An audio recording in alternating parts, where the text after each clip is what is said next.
আমার আজকের ভিডিওটি খুবই গুরুত্বপূর্ণ, তাই সকলের কাছে অনুরোধ ভিডিওটি পুরো দেখবেন।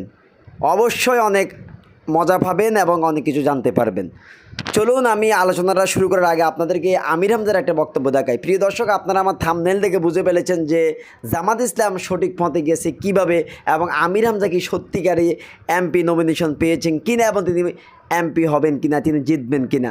তো চলুন আমরা আগে আমির হামজার এই বক্তব্যটি দেখে আসি।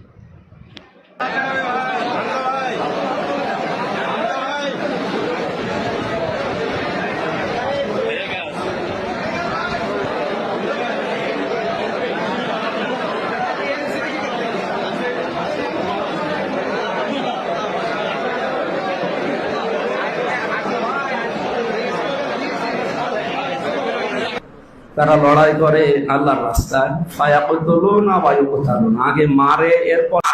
আপনারা দেখেছেন যে আমির হামজা খুবই আনন্দিত এবং উল্লাসিত। এই আনন্দ এবং উল্লাসের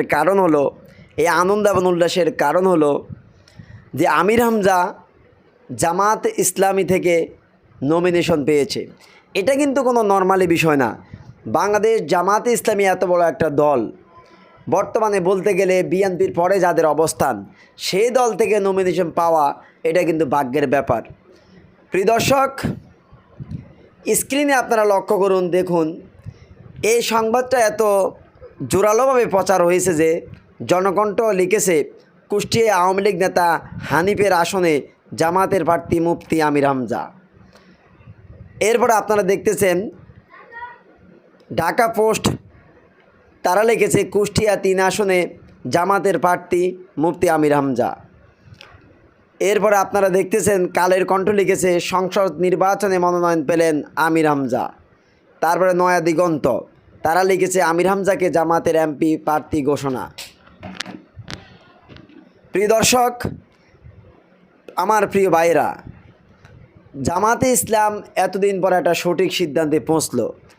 তারা ইসলামিক দল, আমরা অনেকের মুখে সমালোচনা শুনি যে ইসলামিক দল, কিন্তু তাদের দলে আলেম ওলামারা কোনো পদে নেই, আলেম ওলামারা কোনো দায়িত্বে নেই। কেন এটা? তো আজকে তারা আমির হামজাকে এবং আরও বিভিন্ন জায়গায় 2-1 জনকে তারা প্রার্থী ঘোষণা করেছে। এটা একটা ভালো দিক, ভালো লক্ষণ। এতে জামাতের জনপ্রিয়তা বাড়বে, দলের গ্রহণযোগ্যতা বাড়বে এবং আগামীতে সংসদ নির্বাচনে ব্যাপক একটা আলোড়ন সৃষ্টি হবে। আমি তো মনে করি যেহেতু তারা ইসলামিক দল, আলেম ওলামারা মূল দায়িত্বে থাকা জরুরি।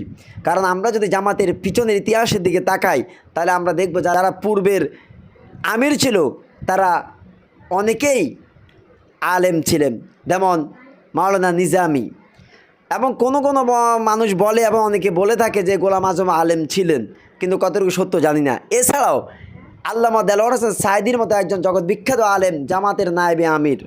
সুতরাং এমন একটা দল, সেই দলে অবশ্যই আলেম ওলামারা মূল দায়িত্বে থাকা জরুরি। তাহলে এটা গণ্ডি এবং এই দলের গোড়া অনেক মজবুত থাকে এবং দল কখনো ভুল করতে অনেক হিসাব করে। কারণ আলেমরা এই জমিনে সবচেয়ে বেশি জ্ঞান রাখে, আলেমদের সাথে অধিক জ্ঞান আর কেউ রাখে না। তো জামাত ইসলামকে নিয়ে একটা সমালোচনা অনেকের ছিল, কিন্তু আলহামদুলিল্লাহ আমি জামাত করি না, জামাতের কোনো পদে আমি নেই। তবে আমি তাদেরকে ভালোবাসি, কারণ তাদের উদ্দেশ্য আল্লাহর জমিনে আল্লাহর দ্বীন প্রতিষ্ঠা করা। এই দ্বীন প্রতিষ্ঠা করার ক্ষেত্রে যতগুলো ইসলামিক দল আছে সবাইকে আমি সাপোর্ট করি এবং সমর্থন করি এবং তাদেরকে ভোট দেওয়া জরুরি মনে করি। একজন মুসলমান তিনি ইসলামিক দল ছাড়া অন্য কোনো দল করতে পারে না, এটা তার ইমানি দায়িত্ব। কারণ আল্লাহ বলেছেন সৃষ্টি যার, আইন চলবে তার। আল্লাহর জমিনে আল্লাহর কোরআনের শাসন দিয়ে দেশ পরিচালনা করবে, আল্লাহর কোরআনের আইন দিয়ে রাষ্ট্র পরিচালিত হবে, বিচার বিভাগ এবং সমস্ত কিছু চলবে, এটাই আল্লাহর নির্দেশ।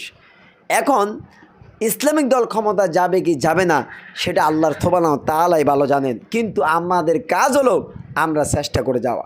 তো জামাত ইসলাম যে কাজটা করেছে, এটা অন্য ইসলামিক দল, যে বাংলাদেশে আরও ইসলামিক দল আছে, হতে পারে তারা জামাতের মধ্যে এত শক্তিশালী নয়, ব্যাপক তাদের সারা বাংলাদেশে এরকম কর্মী, এরকম তৃণমূল নেতাকর্মী নেই, কিন্তু তাদের একটা জিনিস ঠিক আছে যে কি, তাদের মূল নেতৃত্বে আলেম ওলামারা। ঠিক জামাতেরও এটা হওয়া উচিত, কারণ জামাতকে নিয়ে দিয়ে একটা সমালোচনা মাঝে মাঝে দেখা যায়। যদি এটা জামাত করতে পারে তাহলে এই সমালোচনা থেকে জামাত বাঁচবে।